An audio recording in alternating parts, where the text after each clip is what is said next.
नमस्कार. आपण पाहत आहात आदिवासी बातमीपत्र. मी मनन भील. भारताच्या स्वातंत्र्य इतिहासात आपण अभिमानाने स्मरतो जालियनवाला बाग. पण प्रश्न आहे, 2 मार्च 1943 रोजी सातपुड्यातील रावलापाणी येथे सांडलेलं आदिवासी रक्त राष्ट्रीय स्मृतीत का दिसत नाही? अमृतसरमध्ये जनरल डायर होता म्हणून ती घटना इतिहासात कोरली गेली. मग रावलापाणीमध्ये ब्रिटिश अधिकारी कॅप्टन ड्यूमेन असल्याच्या उल्लेखांनंतरही ही घटना अभ्यासक्रमाबाहेर का आहे? स्थानिक साक्षी सांगतात, शेकडो आदिवासी शहीद झाले. मग अधिकृत नोंदीत त्यांची अचूक संख्या आजही अस्पष्ट का? निजरा नाल्यात 3 दिवस रक्त वाहिल्याच्या कथनांना अतिशयोक्ती म्हणून का दुर्लक्षित केलं जातं? गोळीबाराचा अधिकृत तपास अहवाल सार्वजनिक का नाही?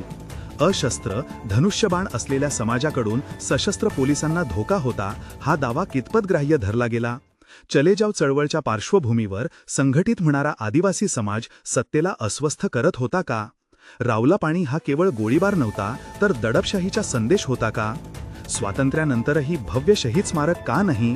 राष्ट्रीय पातळीवर औपचारिक मान्यता का नाही? शालेय अभ्यासक्रमात उल्लेख का नाही? देश अमृतकाळ साजरा करतो, मग आदिवासींच्या बलिदानाला न्याय कधी? इतिहास सत्तेचा दस्तऐवज आहे का, की जनतेच्या रक्ताचा साक्षीदार?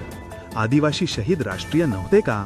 आणि आजही रावलापाणी परिसरात खडळसर रस्ते का? पिण्याच्या पाण्याची सोय का नाही? ज्या भूमीने बलिदान दिलं तिलाच मूलभूत सुविधा का नाहीत?